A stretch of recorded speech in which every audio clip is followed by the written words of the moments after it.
عليكم ورحمة الله وبركاته. ازيكم حبايب قلبي، عاملين ايه؟ النهارده ان شاء الله مع بعضنا هنعمله شوربة السي فود بطريقة كده بسيطة، ومكوناتها كمان ان شاء الله تكون بسيطة وسهلة. بس قبل ما نبدأ الفيديو بتاعنا ما تنسوش تعملوا لنا لايك وشير وسبسكرايب وتفعلوا الجرس عشان يوصلكم كل جديد. السي فود ديت عبارة عن ايه؟ جمبريتين كانوا عندي انا النهارده عاملة أكلة سمك مع بعضها، فعندي جمبري وعندي كابوريا وسبيت، فانا قلت اعمل بيهم حبة شوربة كده يبقوا حلوين برضو جنب الأكل. بس الكابوريا بتاعتنا مغسولة ومقطعاها كده حتتين، والجمبري بتاعنا زي الفل كده برضو مغسول، والسبيت حتت كده بقى تقطعيه. بصي حتت كده مقطعه حتت كده مكعبات. بس كده هم دول كده اللي هنعملهم شوربه ان شاء الله. معانا ايه تاني؟ في حته كرفس، كمون وملح وشطه، ملح وكمون وشطه، هو دوت اللي معايا. ومعايا فص توم وفص حبه مستكه، سي فص كده مستكه وفص توم، ومعلقه الدقيق ديت كده عشان نعملوها بدل الكريمه، يعني هنستبدلوها بالكريمه. فيلا بينا كده واحده واحده نسمي الله ونبدا كده على النار.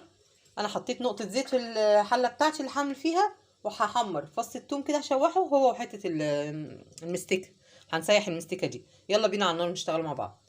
معانا الزيت بتاعنا كده على النار، نقطه زيت كده في الحله بتاعتنا، هنزل عليها بفص المستكه تسيح، ومعاها كمان فص الثوم، كل ده كده مع بعض يسيح كده كويس. الثومه انا مش هحمرها، وهي التومه كده بتتحمر انا هنزل بمعلقه دقيق واحده كده واقلب كويس قوي، كويس كويس كويس كده اوام اوام. وهنزل بالشوربه بتاعتنا، اول الحاجات الحلوه بتاعتنا دي هنشوحوها كده كلها، السبيت مع الكابوريا والجمبري كله كده مع بعضه هنشوحوه كويس. وهو بيتشوح كده كمان معلقه الدقيق ريحتها تروح تكون استوت كده شويه، وبعد كده ننزله بالشوربه بتاعتنا اللي هي طبعا الميه بتاعتنا هنضيفوها على طول. اهو بصي لون الجمبري بدأ ان هو يتغير ازاي معايا، شايفه؟ بصي اللون، شايفه بدأ يتغير لونه ازاي. في المرحله دي كده انا هنزل بالميه بتاعتي، نجيب كده اهوت ميه وننزل بيها كده اهو. ايه رأيك كده؟ تغلي لها غلوتين كده اهوت. ومعانا ايه؟ معانا بقى البهارات بتاعتنا اللي احنا اتفقنا عليها، الكمون والملح والشطه والكرفس، كل ده كده مع بعضه. اسهل شوربه سي فود مع بعضنا عملناها. بصي كده منظرها شكله عامل ازاي. بصي السبيت انا مقطعها حتت رفيعه ازاي، شايفه كده؟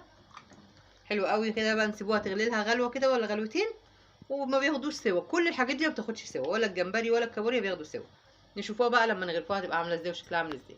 كده بصوا كده الشوربه بتاعتنا بقت عامله ازاي منظرها اهي، ما شاء الله عليها. بقى نطفيها ونغرفوها مع بعضين.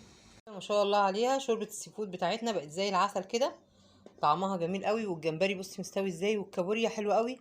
لا جربيها، لازم تجربيها كده، جميله قوي.